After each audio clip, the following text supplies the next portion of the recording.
Bonjour, mon nom c'est Emmanuel Beneji. La technologie WiMAX dans les communications sans fil, c'est le titre de mon projet. Aujourd'hui, je vous présente son modèle mathématique. On commence par vous présenter le plan.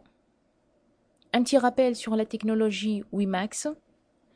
Ensuite, je vous présente le modèle du système, dont on parle de ses opérations matricielles, ses différents traitements parallèles et séquentiels.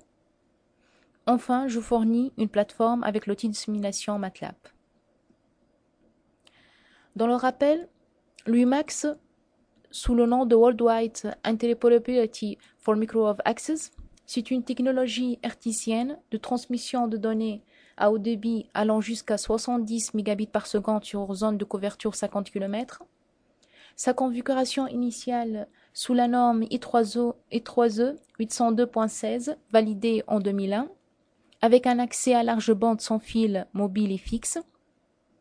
Jusqu'à maintenant, on trouve sur le marché l'WiMAX fixe, alors l'WiMAX mobile, elle est en développement, qui fait l'objet de le reste de ma présentation.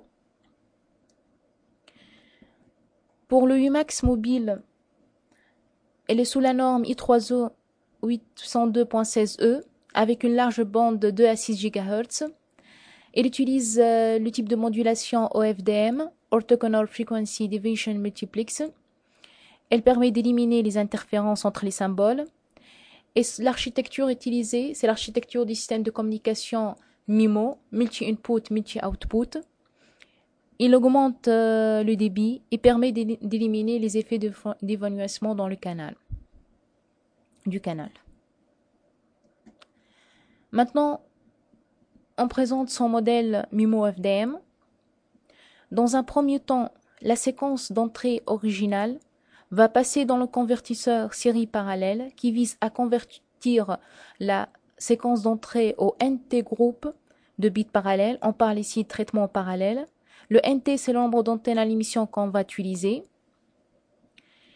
Après la modulation, on applique le FFT, c'est la transformée de Fourier rapide inverse, sur chaque symbole d'une sous-séquence pour les NT antennes.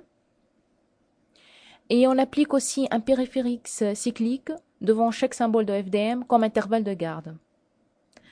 Ensuite, les symboles transmis dans les antennes à la mission traversent un canal qui sont récupérés dans les antennes à la réception. À la réception, on applique les fonctions inverses réalisées à l'émission. On a le bloc FFT, transformé de Fourier rapide, appliqué à chaque symbole de séquence d'antenne NR. Le NR, c'est le nombre d'antennes à la réception qu'on a utilisé. Ensuite, on applique la démodulation afin de récupérer notre séquence d'entrée originale. Maintenant, on présente les modèles des équations. À la réception, on récupère le signal transmis, son équation comme suit. Y de k est égal h de x plus n de k. On fait ici comme un traitement séquentiel dans l'application dans le logiciel MATLAB. Avec y de k, c'est représente le vecteur des symboles reçus, ayant dimension nr, nombre d'antennes à la réception. Alors que le vecteur des symboles émis, c'est x de k, ayant dimension suivant le nombre d'antennes à l'émission. Le signal de bruit maintenant, c'est un bruit blanc gaussien de moyenne nulle. Elle a une dimension suivant le nombre d'antennes à l'émission, ça veut dire n, nt, nr, nt. Maintenant, on parle de la matrice de canal. Ces coefficients sont modélisés comme des variables aléatoires, complexes et indépendantes. Elle est de dimension nr fois nt. Maintenant, on passe pour l'application dont j'ai appliqué une seule antenne à l'émission et une seule antenne à la réception. D'où maintenant, on passe à la simulation sur MATLAB. Dans l'application sur MATLAB, on évalue la performance du système CISO FDM en calculant le bit error rate. C'est un ratio de nombre d'erreurs des bits transmis sur le nombre total des bits transmis. On commence par la déclaration des paramètres, la taille de transformée de Fourier rapide inverse, ensuite la taille de ce canal, après la taille de périfixe cyclique. Ensuite, on fait la déclaration de taille de canal et nombre d'itérations qu'on va utiliser dans le traitement séquentiel. On applique aussi un vecteur de SNR, c'est un signal sur bruit, qui permet de déterminer l'évaluation du signal à la réception. On initialise le bit error-write. Ensuite, on génère une boucle avec le nombre d'itérations qu'on a déclaré précédemment. Puis après, on fait la déclaration du canal de transmission. On commence par la séquence d'entrée. On fait random, c'est comme genre 1-1. Puis après, on applique le FFT. Ensuite, on fait le passage de canal. On fait le filtre. À la réception, avant d'arriver à la réception, on doit ajouter le bruit.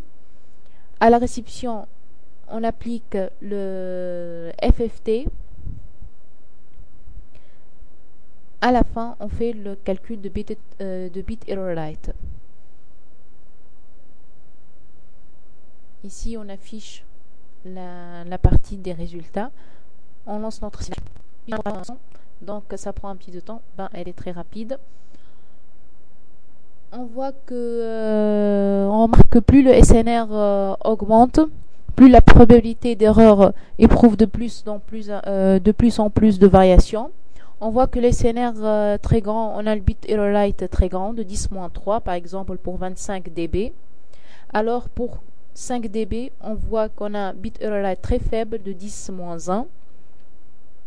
On voit que notre qualité de performance est modeste. Alors si on augmente plus les nombres d'antennes, on aura de meilleures performances. Merci de votre attention. Si vous aurez des questions. Merci.